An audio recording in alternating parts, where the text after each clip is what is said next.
ನಮಸ್ಕಾರ ವೀಕ್ಷಕರೇ, ಮನಿ ಗೈಡ್ನ ಮತ್ತೊಂದು ವಿಡಿಯೋಗೆ ತಮಗೆಲ್ಲರಿಗೂ ಸ್ವಾಗತ. ಇವಾಗಂತೂ ಗೋಲ್ಡ್ ರೇಟ್ ಹೈಕ್ನ ಬಗ್ಗೆ ಮಾತಾಡ್ತಾ ಇದ್ದೀವಿ, ಗೋಲ್ಡ್ ಸೇವಿಂಗ್ಸ್ನ ಬಗ್ಗೆ, ಗೋಲ್ಡ್ ಇನ್ವೆಸ್ಟ್ಮೆಂಟ್ನ ಬಗ್ಗೆ ಮಾತಾಡ್ತಾ ಇದ್ವಿ. ಎಲ್ಲಿ ಹೋದರೂ ಕೂಡ ಗೋಲ್ಡ್ನ ಬಗ್ಗೆನೇ ಮಾತು. ಹಾಗಾದರೆ ಗೋಲ್ಡ್ನ ಸುತ್ತ ಇರುವಂಥ ವಿಷಯಗಳ ಬಗ್ಗೆ ಇವತ್ತು ಮಾತಾಡೋಣ.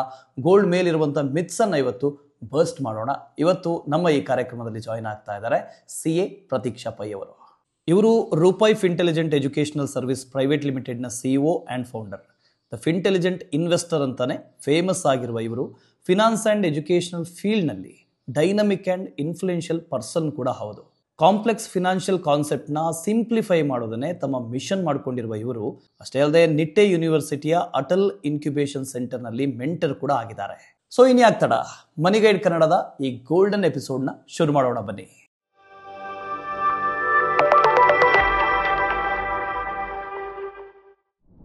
ಹಾಯ್ ಮೇಡಮ್, ನಮಸ್ತೆ. ಇವತ್ತು ಹೇಗಿದೆ ಅಂತ ಹೇಳಿದ್ರೆ, ಇಂಡಿಯಾದಲ್ಲಿ ಪರ್ಸ್ನಲ್ ಫಿನಾನ್ಸ್ನ ಬಗ್ಗೆ ಜನ ಸ್ವಲ್ಪ ಆಸಕ್ತಿ ವಹಿಸ್ತಾ ಇದ್ದಾರೆ.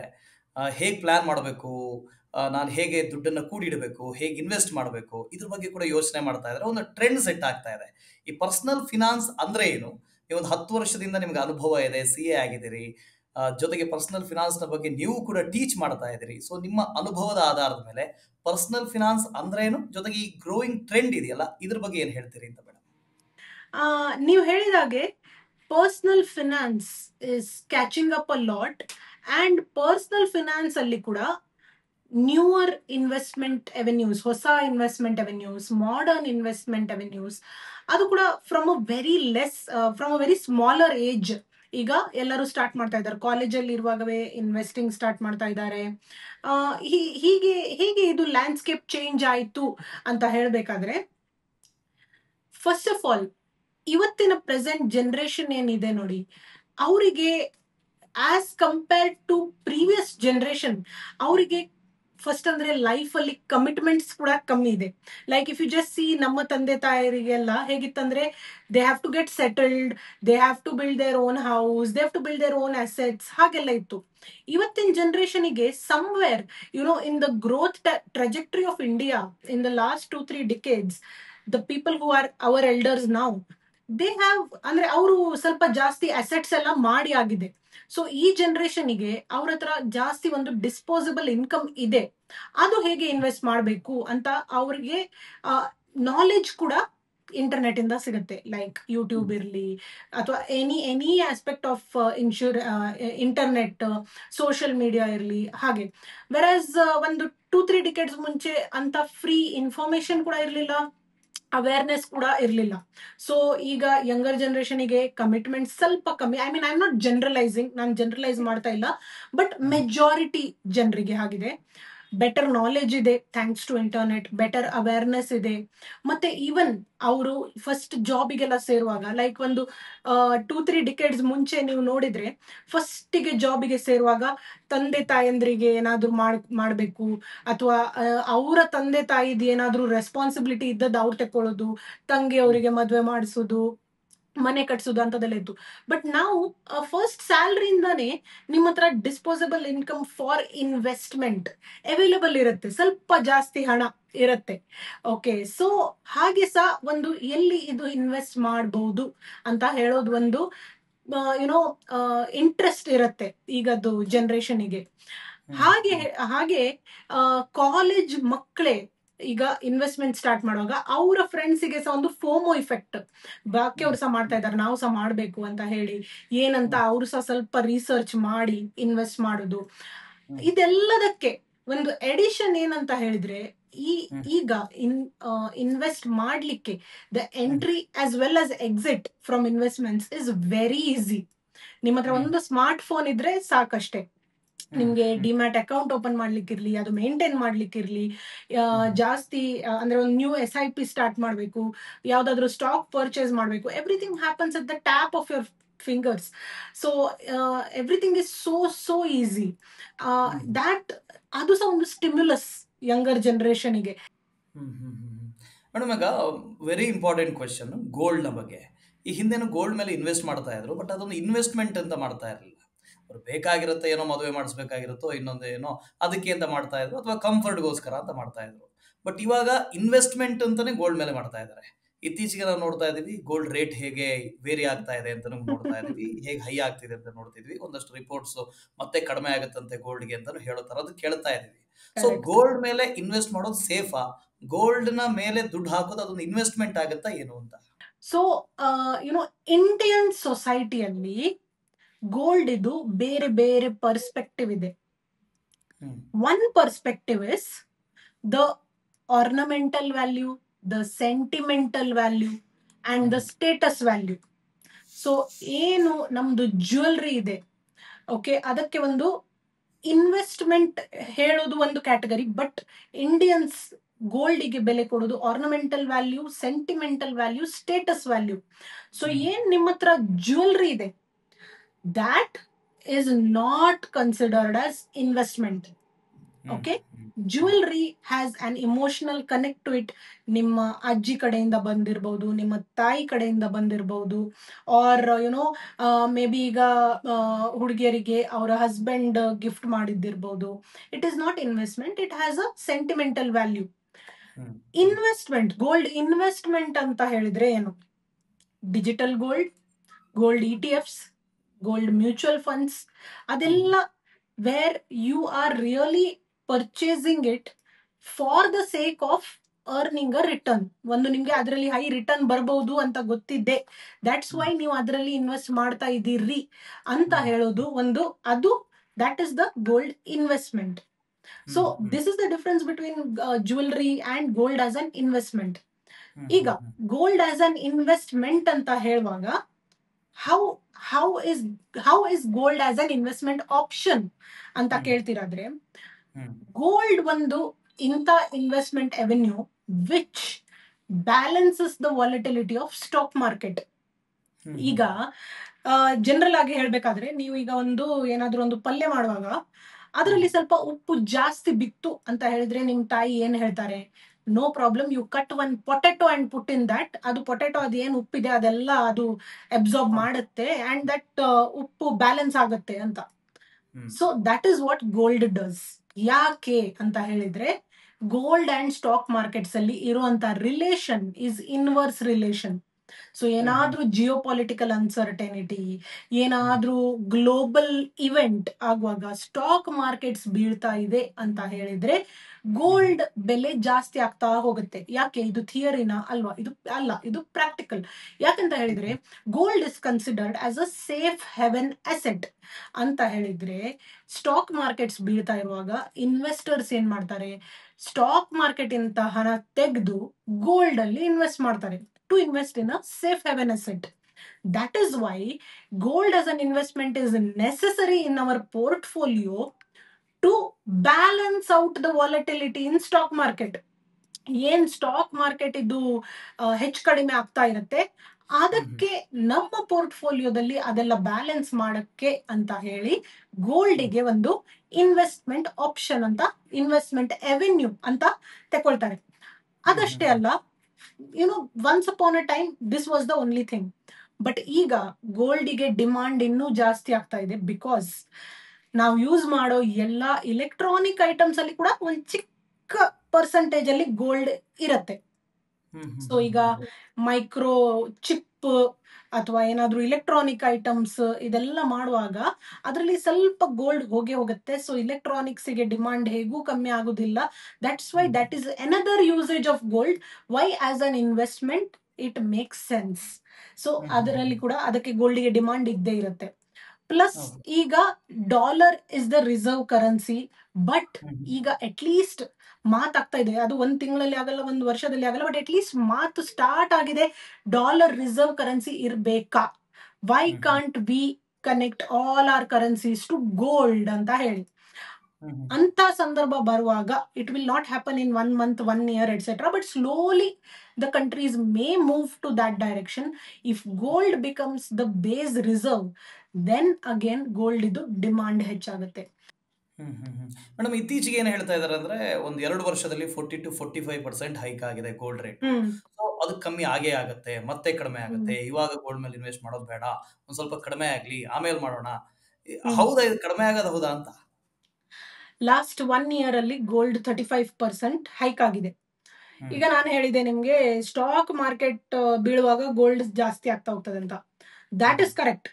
ಬಟ್ ಸ್ಟಾಕ್ ಮಾರ್ಕೆಟ್ ವಾಪಸ್ ರೀಬೌಂಡ್ ಆಗುವಾಗ ಗೋಲ್ಡ್ ಅಷ್ಟೇ ಕೆಳಗೆ ಹೋಗುದಿಲ್ಲ. ಓಕೆ, ನಾವು ಈಗ ಹೇಳ್ಬೇಕಂದ್ರೆ ಇವತ್ತು that is we are shooting this on April 14th ಅಲ್ವಾ. ಇವತ್ತು 0.1% ಕಡಿಮೆ ಆಗಿದೆ ಬಂಗಾರ. ವೆರಾಸ್ ಇನ್ ದ ಪಾಸ್ಟ್ 1 month ಹೇಳ್ಬೇಕಾದ್ರೆ 87,000 ಇಂದ 94,000ಗೆ ಏರಿತ್ತು. ಸೊ ಸ್ಟಾಕ್ ಮಾರ್ಕೆಟ್ ಬೀಳುವಾಗ ಗೋಲ್ಡ್ ಎಷ್ಟು ಮೇಲೆ ಹೋಗುತ್ತೆ ಅಷ್ಟೇ ಪ್ರಪೋರ್ಷನ್ ಅಲ್ಲಿ ಸ್ಟಾಕ್ ಮಾರ್ಕೆಟ್ ಮೇಲೆ ಹೋಗುವಾಗ ಗೋಲ್ಡ್ ವಾಪಸ್ ಕೆಳಗೆ ಬರುವುದಿಲ್ಲ. That is point number 1. Point number 2, experts ಹೇಳ್ತಾರೆ ಏನಂತ ಹೇಳಿದ್ರೆ ಇದೆಲ್ಲ ಸ್ವಲ್ಪ ಸ್ಟೆಬಿಲೈಸ್ ಆಗುವಾಗ ಗೋಲ್ಡ್ ಸರಿ ಬೀಳ್ಬಹುದು ಅಂತ. ಅದು ಎಷ್ಟರ ಮಟ್ಟಿಗೆ ಅದೇ ಬಿಲೀವ್ ಮಾಡಿ ಹೋಗ್ಬಹುದು, ಅದು ನಾವು ಅವರ ಕ್ಯಾಲ್ಕುಲೇಷನ್ಸ್ ಏನ್ ಮಾಡಿದ್ದಾರೆ ನೋಡ್ಬೇಕು. Because there are 2 categories of experts.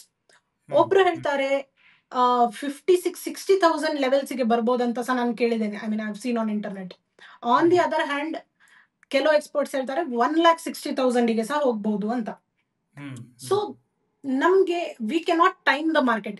And especially ಈಗ ಗೋಲ್ಡ್ ಒಂದು household requirement are something ನಮ್ಮ ಇಂಡಿಯನ್ ಸೊಸೈಟಿಯಲ್ಲಿ ಹೇಗಿದೆ ನೋಡಿ, ಹಾಗೆ ಇಲ್ಲದೆ ಇದ್ದದಾದ್ರೆ ಎಕ್ಸ್ಪರ್ಟ್ಸ್ ಹೇಳಿದ ಪ್ರಕಾರನೇ ಹೋಗ್ಬೋದಿತ್ತು.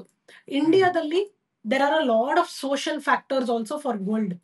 ಸೊ ಅದರದ್ದು ಪರ್ಚೇಸ್ ರೇಟ್ ಮೇಲೆ ಕೆಳಗೆ ಆಗ್ಲಿಕ್ಕೆ lot of social factors also effect. So you know ಅವ್ರು ಹೇಳ್ತಾರೆ ಈಗ $4,400 an ounce ಟಚ್ ಆಗ್ಬೋದು ಅಂತ. ಬಟ್ ಮೇಲೆ ಹೋಗೋದಂತೂ ಹೋಗುತ್ತೆ. As I said, not only Jio politics but electronic demands ಕೂಡ ಮೇಲೆ ಹೋಗ್ತಾ ಇರುವಾಗ the companies will start hoarding gold. So ಮೇಲೆ ಹೋಗುತ್ತೆ, ಕ್ರಾಶ್ ಆಗೋದು ಒಂಚೂರು ಈ ಕಡೆ ಆ ಕಡೆ ಏನೋ ಕ್ರಾಶ್ ಆಗುತ್ತೆ. ಆಸ್ ಅನ್ ಇನ್ವೆಸ್ಟರ್ ನೋಡ್ಬೇಕಾದ್ರೆ ಗೋಲ್ಡ್ ಒಳ್ಳೆ ರಿಟರ್ನ್ಸ್ ಕೊಟ್ಟಿದೆ. ಬಟ್ ನೀವು ಲಾಸ್ಟ್ 10-year ಟೈಮ್ ಫ್ರೇಮ್ ನೋಡಿದ್ರೆ Nifty has out performed gold. Nifty generally ಒಂದು 12% CAGR ಕೊಟ್ಟಿದೆ. ನಾನೇನ್ ಹೇಳುದು, ಒಂದೊಂದು ವರ್ಷದ ಹೇಳ್ತಾ ಇಲ್ಲ, ನಾನು 10-year ಪೀರಿಯಡ್ ಇದು ಹೇಳ್ತಾ ಇದ್ದೇನೆ. Whereas gold has given bit less than that. So gold, I mean Nifty has outperformed gold when you consider the long term. So ಯಾರಾದ್ರೂ ಒಬ್ರು ಆವಾಗ ಒಂದು 10 ವರ್ಷ ಮುಂಚೆ ನಿಫ್ಟಿಯಲ್ಲಿ 1,000 rupees ಹಾಕಿದ್ರು, ಗೋಲ್ಡ್ ಅಲ್ಲಿ 1,000 rupees ಹಾಕಿದ್ರಂತೆ, ಅಂಡ್ ಅದು ಮತ್ತೆ ಮುಟ್ಲೇ ಇಲ್ಲ. So today Nifty has given a slightly better return. That is point number 1. Point number 2, ಇನ್ನು ಮುಂದೆ ಎಷ್ಟು ನಾವು ಜಿಯೋಪಾಲಿಟಿಕಲಿ ಅನ್ಸ್ಟೇಬಲ್ ಆಗ್ತಾ ಹೋಗ್ತೀವ ಅಷ್ಟೇ ಗೋಲ್ಡ್ ಬೆಟರ್ ಪರ್ಫಾರ್ಮ್ ಮಾಡ್ತಾ ಹೋಗುತ್ತೆ. ಜಿಯೋಪಾಲಿಟಿಕಲಿ ಗ್ಲೋಬಲಿ ಎಷ್ಟು ಅನ್ಸ್ಟೇಬಲ್ ಆಗ್ತೀವಿ ಅಷ್ಟು ಗೋಲ್ಡ್ ಬೆಟರ್ ಪರ್ಫಾರ್ಮ್ ಮಾಡ್ತಾ ಹೋಗುತ್ತೆ. ಓಕೆ, ಈಗ ಸದ್ಯದ ಮಟ್ಟಿಗೆ ಹಾಗಾದ್ರೆ ಗೋಲ್ಡ್ ಮೇಲೆ ಇನ್ವೆಸ್ಟ್ ಮಾಡೋದು ಕೂಡ ಓಕೆ ಬೆಟರ್ ಅಂತ ಹೇಳ್ತೀರಿ. ಅದ್ರ ಜೊತೆಗೆ ಇನ್ನೊಂದು, ಈಗ ಗೋಲ್ಡ್ ಸ್ಕೀಮ್ಗಳು ಅಂತ ಹೇಳ್ತಾರೆ, ಒಂದು 11 ತಿಂಗಳು ಕಟ್ಟಿ 12ನೇ ತಿಂಗಳಿಗೆ ನಾವು ಗೋಲ್ಡ್ ಕೊಡ್ತೀವಿ ಅಂತ ಹೇಳಿ, ಪ್ರಾಫಿಟೇಬಲ್ ಮೇಡಮ್? ಈಗ ಸುಮಾರಷ್ಟು jewellery shops will come up with this kind of a scheme. ನೀವು 11 ತಿಂಗಳು ಕಟ್ಟಿ 12ನೇ ತಿಂಗಳಿದ್ದು ಕಂತು ನಮ್ ಕಡೆಯಿಂದ, ಅಥವಾ ನೀವು 12 ತಿಂಗಳು ಕಟ್ಟಿದ್ರೆ 13ನೇದು ಕಂತು ನಮ್ಮ ಕಡೆಯಿಂದ ಅಂತ. ಫಸ್ಟ್ ಅಂಡ್ ಫಾರ್ಮೋಸ್ಟ್, ನೀವು ಯಾವ ಬ್ರ್ಯಾಂಡ್ ಒಟ್ಟಿಗೆ ಇಂಥ ಒಂದು ಇದು ಸ್ಕೀಮ್ ಎಂಟರ್ ಆಗ್ತಾ ಇದ್ದೀರಿ ಅಂತ ನೀವು ನೋಡ್ಬೇಕು. We have recently seen one huge scam of this in Tamil Nadu. So point number 1, brand ನೋಡ್ಲೇಬೇಕು, ಅವರ ಸ್ಟ್ಯಾಂಡಿಂಗ್ ಎಷ್ಟು ವರ್ಷದಿದೆ ಅದೆಲ್ಲ ನೋಡ್ಬೇಕು. ಈಗ ನಾನು ಫೈನಾನ್ಷಿಯಲಿ ಮಾತಾಡ್ಲಿಕ್ಕೆ ಹೋದ್ರೆ, ನಾನು ಇದು ಸರಿ ಅಲ್ಲ ಅಂತ ಹೇಳಿದ್ರೆ people will not agree with me, because it is a kind of SIP. ನೀವೇ ಹೇಳಿ, it is a kind of SIP ಅಲ್ವಾ? ಈಗ ನಾವ್ ಏನ್ SIP ಆನ್ಲೈನ್ ಮೋಡ್ ಅಲ್ಲಿ ಮಾಡ್ತಾ ಇದ್ದೇವೆ, that is the same thing, and that is why ಜಾಸ್ತಿ ಜನ ಅದರಲ್ಲಿ ಎಂಟರ್ ಆಗ್ತಾ ಇದ್ರು ಆ ಸ್ಕೀಮ್ ಅಲ್ಲಿ. It is one sort of N SIP. ಪ್ರತಿ ತಿಂಗಳು ಯು ನೋ ದಟ್ ನಾನು ಒಂದು 5,000 10,000 ಅಲ್ಲಿ ಕಟ್ಟಬೇಕು ಅಂತ. ಈಗ ಈ ಸ್ಕೀಮ್ಸ್ ಅಲ್ಲಿ ಕೆಲವೊಂದು ವಿಷಯ ಇರುತ್ತೆ. ಜ್ಯುವೆಲ್ರಿ ಶಾಪ್ಸ್ ಏನ್ ಹೇಳ್ತಾರಂತ ಹೇಳಿದ್ರೆ, ನೀವು ಏನ್ ಅದು ಹಣ ಕಟ್ತೀರಿ ಆ ದಿನದ್ದು ಏನ್ ಗೋಲ್ಡ್ ಪ್ರೈಸ್ ಇದೆ ಅಷ್ಟೇ ನಾವು ಗ್ರಾಮ್ಸ್ ನಿಮ್ಮ ಅಕೌಂಟ್ ಅಲ್ಲಿ ಬರ್ದಿರ್ತೇವೆ. ಇಷ್ಟಿಷ್ಟು ಗ್ರಾಮ್ಸ್ ನಿಮ್ಮ ಹತ್ರ ಇದೆ, ಅದು ಗ್ರಾಮ್ಸ್ ನಿಮ್ಮ ಹತ್ರ ಒಟ್ಟಾಗ್ತಾ ಹೋಗುತ್ತೆ. ಸೊ ಇವತ್ತು ನೀವು ಕಟ್ಟಿದ ಹಣಕ್ಕೆ ಇವತ್ತು ಗೋಲ್ಡ್ ಪ್ರೈಸ್ ಎಷ್ಟಿದೆ ಅಷ್ಟು ನಿಮ್ಗೆ ಗ್ರಾಮ್ಸ್ ಸಿಗತ್ತೆ ಅಂತ. ಕರೆಕ್ಟ್ ಅಲ್ವಾ? ಇದ್ರಲ್ಲಿ ಏನಾಗುತ್ತೆ, ಈಗ ನೀವು ಜಾನ್ವರಿಯಿಂದ ಡಿಸೆಂಬರ್ ತಕೊಂಡ್ರಿ ಅಂತ ಅನ್ಕೊಳ್ಳುವ. ನೀವು ಜಾನ್ವರಿಯಲ್ಲಿ ಹಣ ಕಟ್ತೀರಿ, ಫೆಬ್ರವರಿಯಲ್ಲಿ ಹಣ ಕಟ್ತೀರಿ, ಮಾರ್ಚ್ ಅಲ್ಲಿ ಹಣ ಕಟ್ತೀರಿ, ಬಟ್ ನಿಮ್ಗೆ ಇಮಿಡಿಯೇಟ್ ಗೋಲ್ಡ್ ಸ್ಟಾಕ್ ಸಿಗಲ್ಲ. ನಿಮ್ಗೆ ಅಲ್ಲಿ ಅವರ ಅಕೌಂಟ್ ಬುಕ್ ಅಲ್ಲಿ ಅವ್ರು ಬರ್ದಿರ್ತಾರೆ ನಿಮ್ಗೆ ಇಷ್ಟಿಷ್ಟು ಗೋಲ್ಡ್ ಅಂತ. So you don't get immediate stock as such. Point number 1. 12 ತಿಂಗಳಾದ ಮೇಲೆ ನಿಮ್ಗೆ ಈಗ 12 ತಿಂಗಳಾದ್ಮೇಲೆ ನೀವೇನೋ ಜಾನ್ವರಿಯಲ್ಲಿ ಗೋಲ್ಡ್ ಫಾರ್ ಎಕ್ಸಾಂಪಲ್ 1000 ಇತ್ತು, ಡಿಸೆಂಬರ್ ಅಲ್ಲಿ ಅದು 1500 ಏರಿದೆ ಅಂತ ಅನ್ಕೊಳ್ಳುವ. ನೀವು ಆವಾಗ ಜ್ಯುವೆಲ್ರಿ ಶಾಪಿಗೆ ಹೋಗಿ ಹೇಳಲಿಕ್ಕೆ ಆಗುದಿಲ್ಲ ನಾನು 12 ತಿಂಗಳು ಏನ್ ಕಟ್ಟಿದೆ ಅದ್ ಏನ್ ಗೋಲ್ಡ್ ಈಗ ಒಟ್ಟಾಗಿದೆ ನನ್ಗೆ ಅದು ಮಾರಬೇಕು ಅಂತ ಹೇಳಲಿಕ್ಕೆ ಆಗುದಿಲ್ಲ. ನೀವು ಪರ್ಚೇಸೇ ಮಾಡ್ಬೇಕು. ಸೊ ಗೋಲ್ಡ್ ಇನ್ಕ್ರೀಸ್ ಆದ್ರೂ ಕೂಡ, ಗೋಲ್ಡ್ ರೇಟ್ ಇನ್ಕ್ರೀಸ್ ಆದ್ರೆ ಏನಾಗುದು, ನಿಮ್ಗೆ ಕಮ್ಮಿ ಗೋಲ್ಡ್ ಸಿಗುದು. ಬಟ್ ಇನ್ಕ್ರೀಸ್ ಆದದಕ್ಕೆ ನೀವು ಅದು ಪ್ರಾಫಿಟ್ ಬುಕ್ ಮಾಡ್ಲಿಕ್ಕೆ ಆಗುದಿಲ್ಲ. ನೀವು ಗೋಲ್ಡ್ ನಾನು 12 ತಿಂಗಳು ಕಟ್ಟಿದ್ದು ನಿಮ್ಮ ಅಕೌಂಟ್ ಬುಕ್ ಅಲ್ಲಿ ನಂದು ಗೋಲ್ಡ್ ಎಷ್ಟಾಗಿದೆ ಅದ್ ನಾನು ನಿಮ್ಗೆ ಕೊಡ್ತೇನೆ, ನೀವು ನನ್ಗೆ ಹಣ ಕೊಡಿ ಅಂತ ಹೇಳಲಿಕ್ಕೆ ಆಗುದಿಲ್ಲ. You can not convert to cash. Next point is that okay, ನಾನೀಗ ಗೋಲ್ಡ್ ಪರ್ಚೇಸ್ ಮಾಡ್ಲೇಬೇಕಲ್ಲ, ನಾನೊಂದು ಕಾಯಿನ್ ಪರ್ಚೇಸ್ ಮಾಡ್ತೇನೆ ಅಂತ ಹೇಳಲಿಕ್ಕೆ ಆಗುದಿಲ್ಲ. ಅಟ್ ಲೀಸ್ಟ್ ನಾನ್ ನೋಡಿದಷ್ಟು ಸ್ಕೀಮ್ ಅಲ್ಲಿ ನೀವು ಜ್ಯುವೆಲ್ರಿನೇ ಪರ್ಚೇಸ್ ಮಾಡ್ಬೇಕು. ಸೊ ಏನಾಗುತ್ತೆ, 12 ತಿಂಗಳ ನಂತರ ಗೋಲ್ಡ್ ಆಫ್ ಕೋರ್ಸ್ ಸ್ವಲ್ಪ ರೈಸೇ ಆಗಿರುತ್ತೆ. ಮೇ ಬಿ 1-2 ತಿಂಗಳಿದ್ರೆ ಎಲ್ಲಾದ್ರೂ ಕಮ್ಮಿ ಆಗಿರ್ಬೋದು, ಬಟ್ 12 ತಿಂಗಳಲ್ಲಿ ರೈಸೇ ಆಗಿರುತ್ತೆ. ಸೊ ನೀವು ಕಟ್ಟಿದ ಹಣಕ್ಕೆ ಇನ್ನೊಂದು 30-40 ಸಾವಿರ ನೀವು ಹೆಚ್ಚು ಹಾಕಿಯೇ ನೀವು ಜ್ಯುವೆಲ್ರಿ ತಗೊಳ್ಬೇಕಾಗುತ್ತೆ. ಕಮ್ಮಿ ತಗೊಳ್ಳಿಕ್ ಆಗುದಿಲ್ಲ. ಗೋಲ್ಡ್ ಅಲ್ಲಿ ಪ್ರಾಫಿಟ್ ಬಂದ್ರೆ ಬುಕಿಂಗ್ ಇಲ್ಲ. ಸೊ ಆಲ್ ದಟ್ ಏನಿದೆ ನೀವು ಜ್ಯುವೆಲ್ರಿನೇ ಪರ್ಚೇಸ್ ಮಾಡ್ಬೇಕು. ಕಾಯಿನ್ ಪರ್ಚೇಸ್ ಮಾಡ್ಲಿಕ್ಕೆ ಆಗುದಿಲ್ಲ, ವರ್ಚುವಲ್ ಗೋಲ್ಡ್ ಪರ್ಚೇಸ್ ಮಾಡ್ಲಿಕ್ಕೆ ಆಗುದಿಲ್ಲ. ಬಟ್ ಜ್ಯುವೆಲ್ರಿ ಅಂತ ಹೇಳುವಾಗ ಏನ್ ಬಂತು, ಮೇಕಿಂಗ್ ಚಾರ್ಜಸ್ ಬಂತು, ವೇಸ್ಟೇಜ್ ಬಂತು, and it is nothing but sales for the jewellery shop.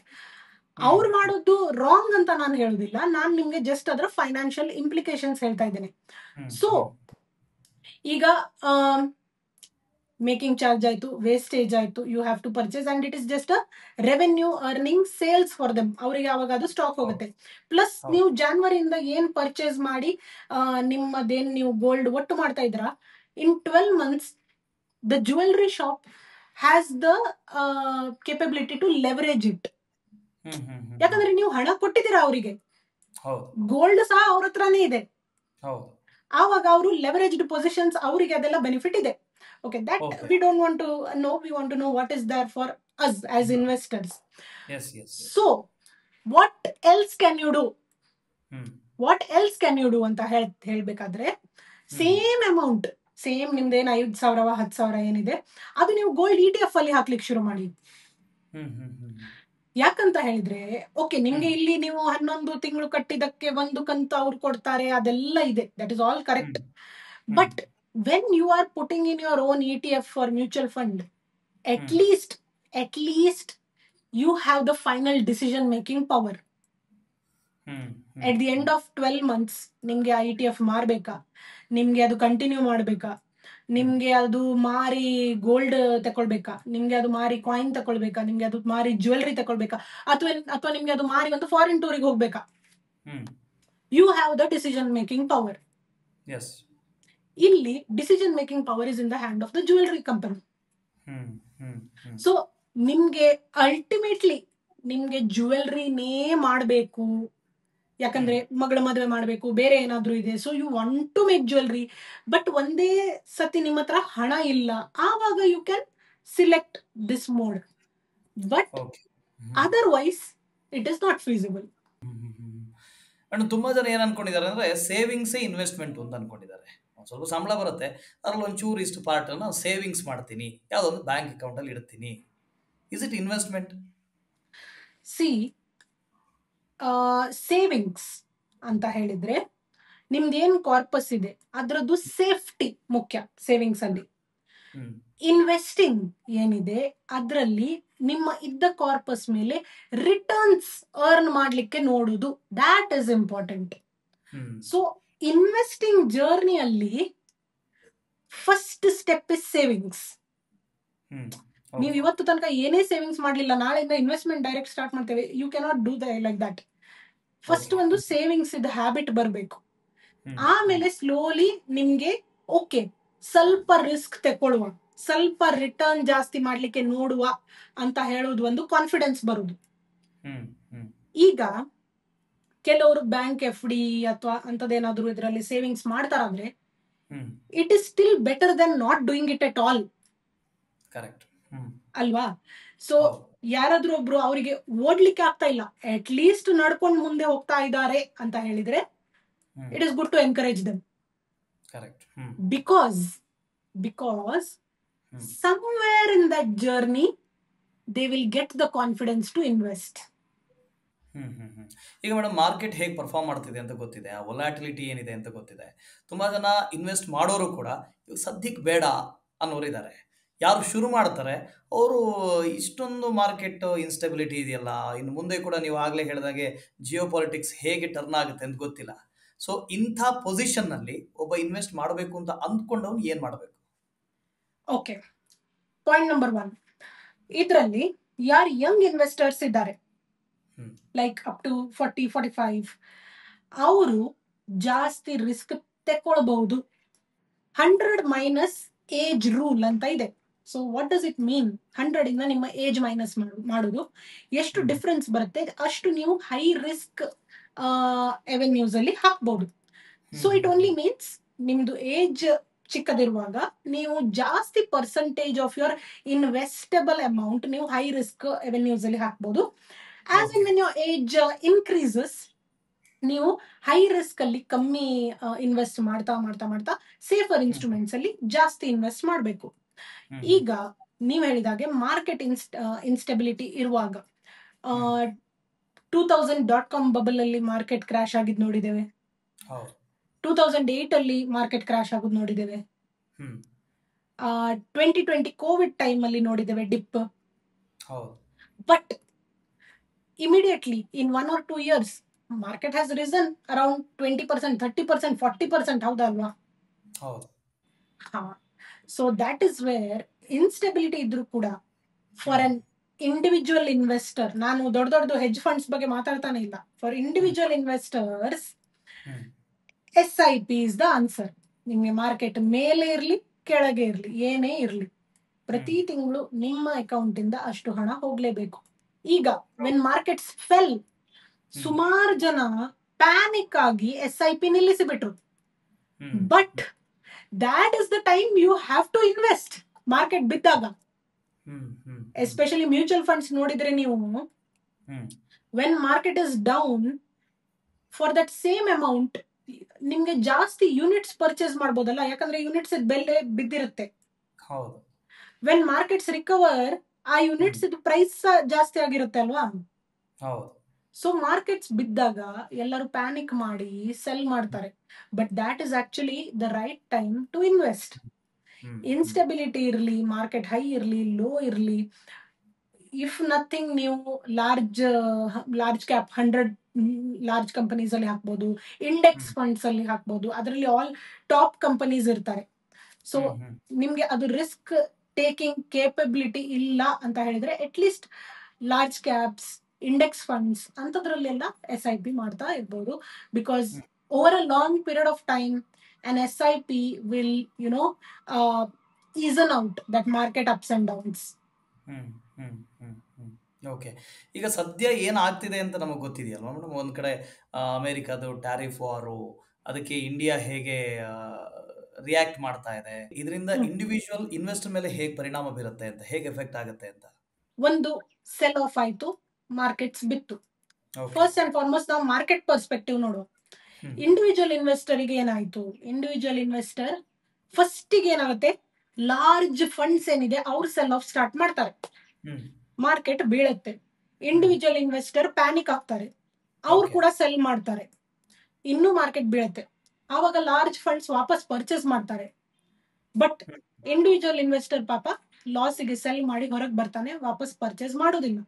Hmm so ultimately on one side, the stock market side, the brunt is borne by the investor. Hmm hmm ಈಗ second perspective ಗೆ ಬರುವ.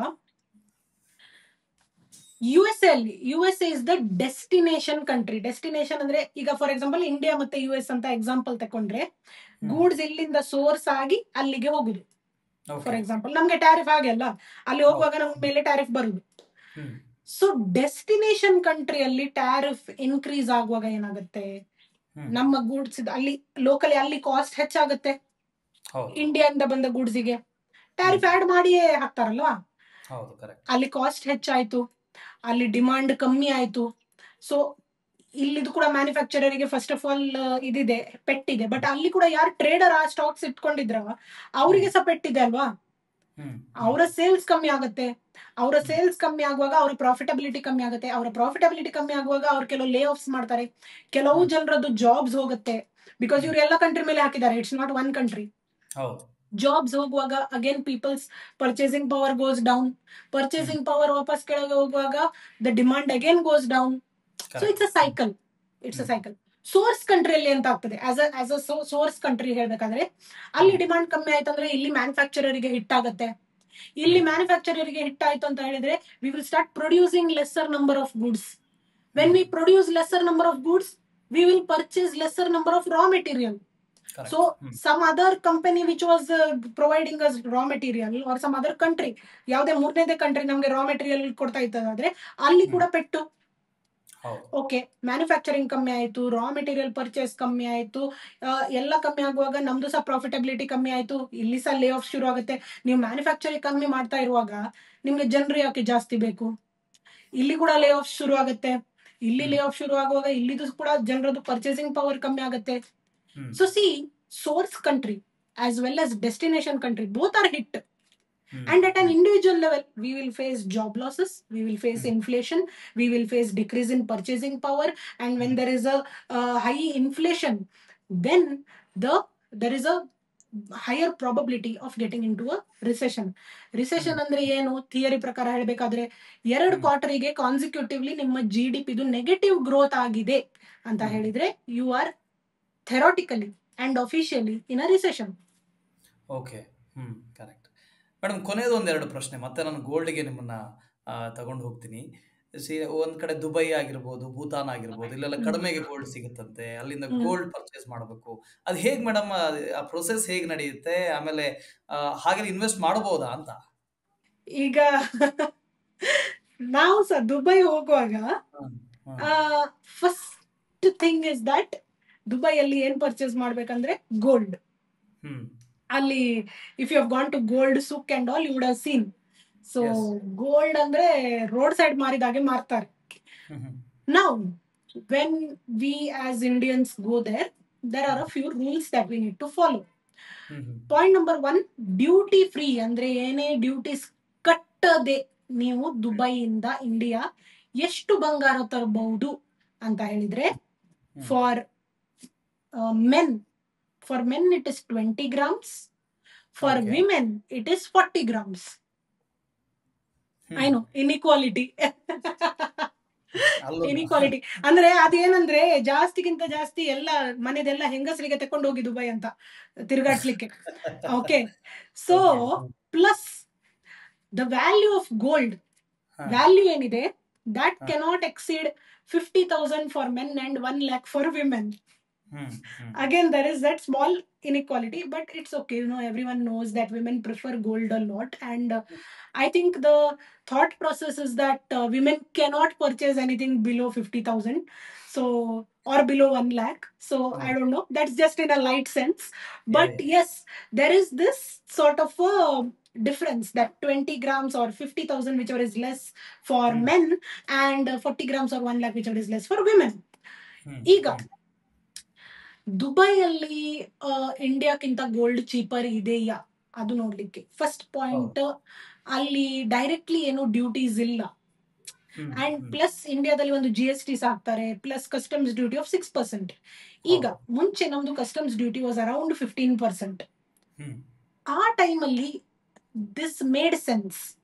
ಹ್ಮ್ okay, ಅಲ್ಲಿ ಏನು ಜಾಸ್ತಿ ಇದಿಲ್ಲ, ಇಲ್ಲಿ 15% plus GST ಕಟ್ಬೇಕು 3%. So hmm let us rather when we are going there let's purchase, will save a lot ಅಂತ ಹೇಳಿ. ಹ್ಮ್ ಬಟ್ ಈಗ ಕಸ್ಟಮ್ಸ್ ಡ್ಯೂಟಿ ಕೂಡ 6% ಇದೆ. ಸೊ ಆ ಇಂಟರ್ನ್ಯಾಷನಲ್ ಟ್ರಾವೆಲ್ ಮಾಡುವಾಗ I mean rather you can just enjoy the tourism as in Dubai. Okay, hmm point number 1. Point number 2 ಏನಂತ ಹೇಳಿದ್ರೆ, ಏನಾದ್ರೂ ನೀವು ಇಲ್ಲಿ ಬಂದ ಮೇಲೆ ಹ್ಮ್ ಆ ಗೋಲ್ಡ್ ಇದು ಕ್ವಾಲಿಟಿಯಲ್ಲಿ ಏನಾದ್ರೂ ಹೆಚ್ಚು ಕಡಿಮೆ ಇದ್ರೆ ನೀವು ವಾಪಸ್ ಅಲ್ಲಿ ಹೋಗಿ ಎಕ್ಸ್ಚೇಂಜ್ ಎಲ್ಲ ಮಾಡೋ ಹಂಗಿಲ್ಲ. ಹೌದು ಹ್ಮ್ ಸೊ ಐ ಫೀಲ್ ಹಾಗೆ ಚಿಕ್ಕ ಚಿಕ್ಕದು ಒಂದು ಒಂದು ಬಳೆ, ಒಂದು ಚಿಕ್ಕ chain and all, it's okay. And that hmm is also again with in the duty free. ಈಗ ನಾನು ಡ್ಯೂಟಿ ಫ್ರೀ 20 ಗ್ರಾಮ್ಸ್ ಮತ್ತೆ 40 ಗ್ರಾಮ್ಸ್ ಹೇಳುವಾಗ, hmm does that mean that you can get only that much? You can get more by paying the duty. Madam, ಈಗ ತುಂಬಾ ಜನ ಚಿನ್ನ ಯಾಕೆ purchase ಮಾಡ್ಕೊಂಡು ಇಟ್ಕೊಂಡಿದೀವಿ ನಮ್ಮಲ್ಲಿ ಅಂದ್ರೆ ಕಷ್ಟಕಾಲಕ್ಕೆ ಆಗುತ್ತೆ ಅಂತ. ಏನಾದ್ರೆ ಕಷ್ಟಕಾಲ ಅಂತ ಇದ್ದಾಗ ಅದನ್ನ ಕೊಟ್ಟು ನಾವು ಕ್ಯಾಶ್ ಮಾಡ್ಕೊಳ್ಬಹುದು ಅಂತ. ಸೊ ಚಿನ್ನವನ್ನ ಮಾರದೆ, ಅಂದ್ರೆ ಬೇರೆಯವರಿಗೆ ಅದನ್ನ ಮಾರದೇನೆ ಅದ್ರಲ್ಲಿ ದುಡ್ಡು ಗಳಿಸೋದು ಹೇಗೆ? ಸೊ ಒಂದು ಸ್ಕೀಮ್ ಇತ್ತು, ಮಾರ್ಚ್ 26ಕ್ಕೆ ಅದು ಸ್ಕೀಮ್ ಬಂದಾಗಿದೆ, ಅಂದ್ರೆ ಆಲ್ಮೋಸ್ಟ್ ಬಂದಾಗಿದೆ. That is the gold monetisation scheme. Okay. ಇದ್ರಲ್ಲಿ ಏನಿರ್ತದಂದ್ರೆ, ಇದರಲ್ಲಿ ಕೂಡ coins and bars were not allowed. But ನಿಮ್ದು ಏನ್ ಜ್ಯುವೆಲ್ರಿ ಇದೆ, ನೀವು ಅದು ಒಂದ್ ಲೆಕ್ಕದಲ್ಲಿ ಗೌರ್ಮೆಂಟಿಗೆ ಲೋನ್ ಕೊಟ್ಟ ಹಾಗೆ ಮಾಡಿ ನಿಮ್ಗೆ ಅದ್ರ ಮೇಲೆ ಸ್ವಲ್ಪ ಇಂಟ್ರೆಸ್ಟ್ ಮಾತ್ರ ಸಿಕ್ತಿತ್ತು. ಅಂದ್ರೆ ಅಡವಿಡುದಂತ ಇರ್ಲಿಲ್ಲ ಅದು.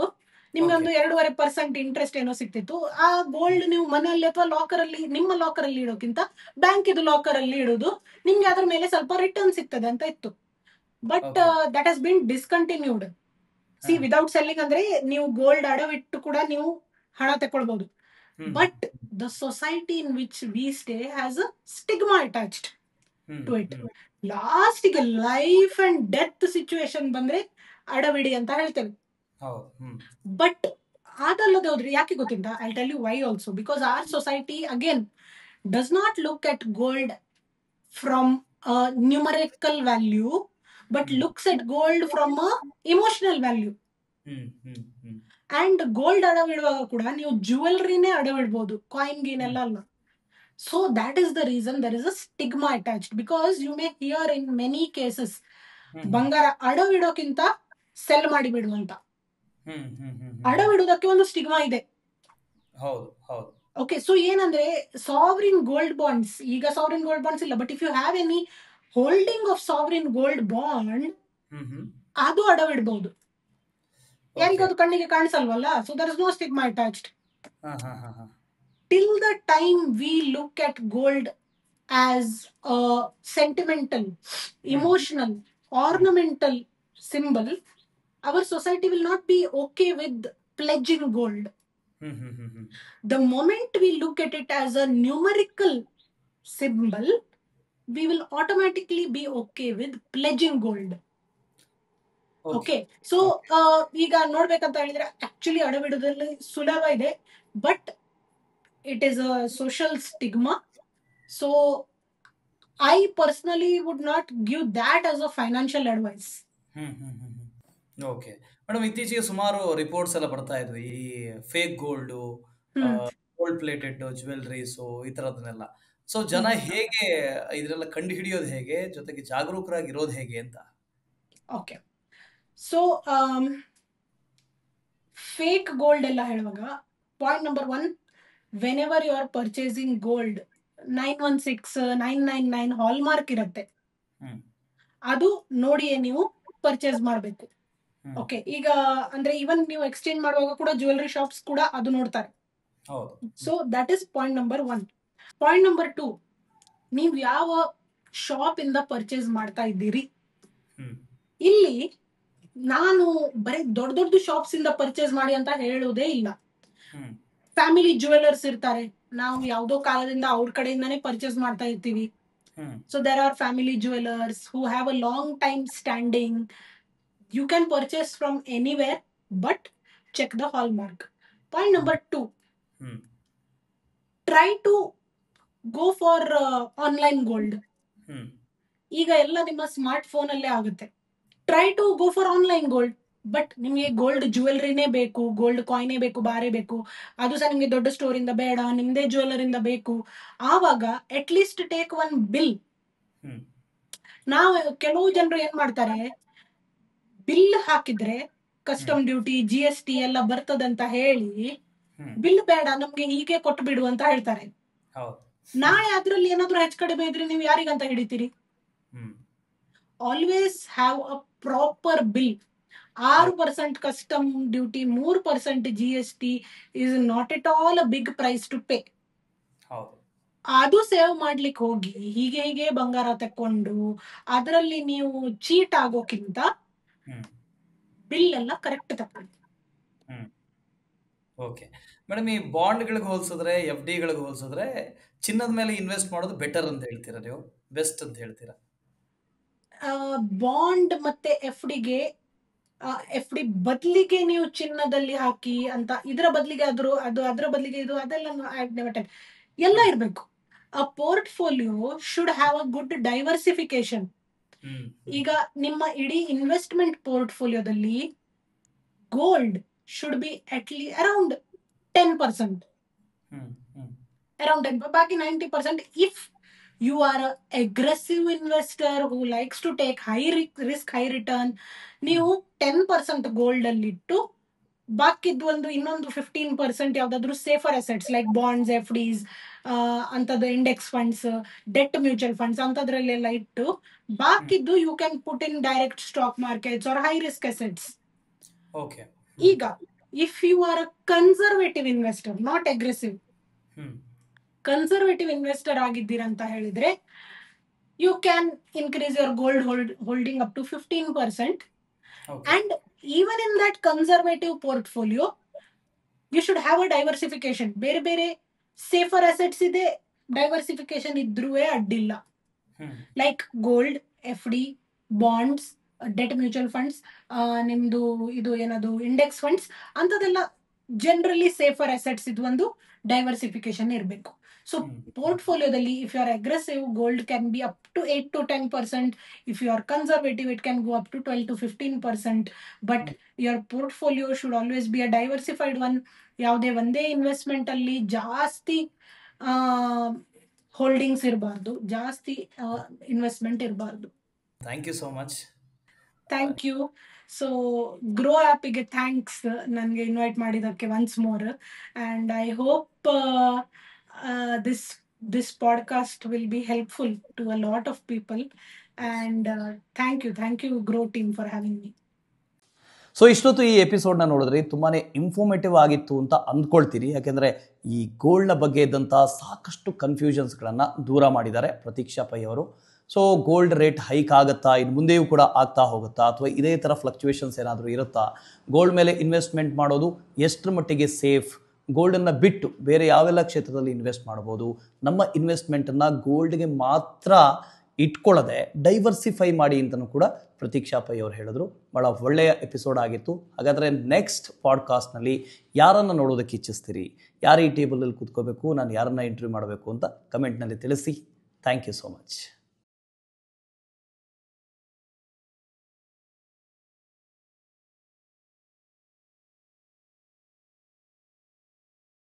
Investment in securities market are subject to market risks. Read all the related documents carefully before investing. Please read the risk disclosure documents carefully before investing in equity shares, derivatives, mutual fund, and or other instruments traded on the stock exchanges.